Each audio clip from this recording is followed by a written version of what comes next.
Hey, a little mossy oak fishing tip, guys. I'm gonna tell you, when I go to the lake in the dog days of summer or even early fall, like September early for us here in the South, there's a variety of lures. Always, there's never an exception to this for me.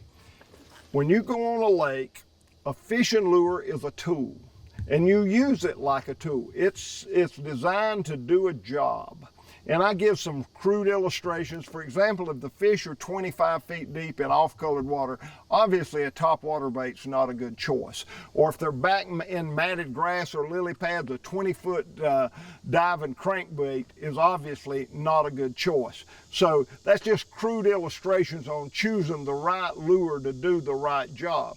So I'm always looking at the water, analyzing in my mind. And I do this so much that I take it for granted. And I've had a lot of television viewers over the years say, Hank, you're not giving us enough information. You're not giving us enough detail. And I'm sorry for that. I just take so much for granted. Let me tell you, I got this bait called pawpaw. I love this bait. And if I were going out in the early spring of the year, I fish the floater. And I can control it. I can fish it like a little jerk bait. I can make it real erratic.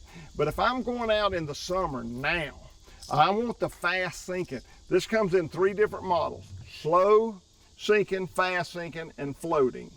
So I would use that floating almost exclusively in February, March, April. But now in the hot summertime, I like the fast sinking. That thing will get down there, and I can throw it out on these points and areas where there's current, and it's heavy enough that it'll get down and I can fish it thorough in 20, 25 foot of water. And it is a killer bait. It's a bait that's overlooked. Fish don't see this bait a lot in 20 foot of water. A lipless crankbait is something they see in 5 and 6 foot of water, not too much in 20. So I would use a heavy pawpaw, a heavy sinking bait. You know, years ago, there was a tournament won up on Lake Cherokee in Tennessee, and guys would put out a crankbait, and they were using these big reels that would hold lots and lots of line, like 300 yards of 10-pound test line. They'd put the bait out, and then they would idle the motor and free line and get that bait 200 and 300 yards away from them, where they could get it 30 feet deep to catch these fish. And it was a neat idea. The tournament was won. It made history. A lot of people talk about that. But I can take this bait and set still where I'm at. Never have to idle, never have to free spool, don't have to have a big reel that holds 300 yards. I can throw this bad boy out there and let it sink. You can do that with other baits besides pawpaw, but those are the kind of things that I look for in the summertime that a lot of other people are not doing, and I think it pays big dividends when you're giving them a bait they haven't seen so much of.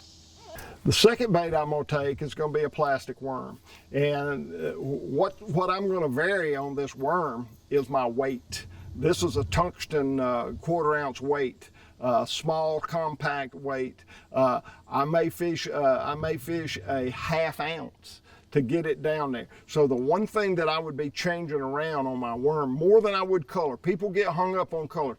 Not saying that color is not important, but color is not as important a lot of times as the way you present it.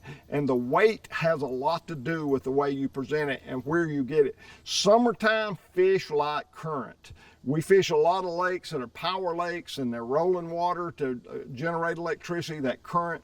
So what you want to change on this plastic worm is your weight. Make sure you're getting it down on the bottom. Make sure you can keep it in place with that current. Stay in contact with that worm. Feel it. So really my first choice would be this plastic worm. My second choice would be the pawpaw that we talked about. And my third choice would be a lizard. A lot of people say, I can't believe a lizard. That's a springtime bait. That's a bait you use when you fish for bedding bass. But no. I fish it on a Carolina rig. You see that? And I've got a pretty long leader on this Carolina rig. And I like that in the summertime because a lot of times those fish will suspend up off the bottom. So I may use a 3.5 or 4 foot leader on a Carolina rig. Now let me tell you what a Carolina rig. A lot of people say, well, I know what a Carolina rig is. I know you do, but a lot of people may not know. This is an egg sinker. It is like a catfish sinker. This is a 1.5 ounce egg ball sinker. And I always take this egg sinker and I put these little beads up here. What that bead does is it protects your knot. Now I got a little grass on there. Let me just pull that off in case that would confuse somebody as to what that is, but you can tell I've been fishing. I put 2 beads on there because I think it makes a little noise every once in a while when you rattle it. I don't know if it does or not. It's just something that I've done over the years, and I've caught fish doing it, so I keep doing it. But I put 2 little beads, make a little noise, and I use that egg ball sinker. Then I tie a swivel, and then I'll come back 36 to 40 inches back, and I'll tie on a hook. And on that hook, I'm gonna use a lizard. Now, let me tell you, I never used a lizard. I was fishing a tournament at Lake Martin, and I drew a partner that's a great fisherman and got a lot of respect for him, and he started wearing me out. I'm fishing a straight tail worm on my Carolina rig, just what I showed you, egg ball sinker, swivel, leader, and he's catching 3 to my 1, and he's using a lizard. And I asked him, I said, what's the deal with the lizard? He said, I don't really know, but he said, I fished with a guy and he wore me out fishing a lizard on a Carolina rig. And so I switched to a lizard that day. And I've gone back and forth between a worm and a lizard on a Carolina rig, and I'm absolutely convinced, right or wrong, I'm convinced that a lizard is a better bait Carolina rigging. I don't know if it's the profile.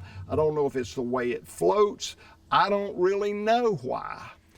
But it will catch more fish for me on average than a plastic worm.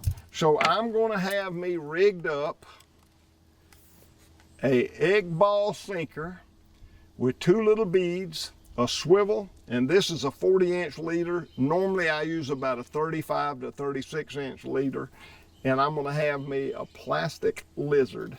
This is a power lizard. It's got max scent. Fish tend to eat it. I like that. But that is a deadly combination. I'm gonna tell you, you don't wanna go fishing in the summertime, in my opinion, without a Carolina rig. It's one of the most deadly summertime baits I've ever used.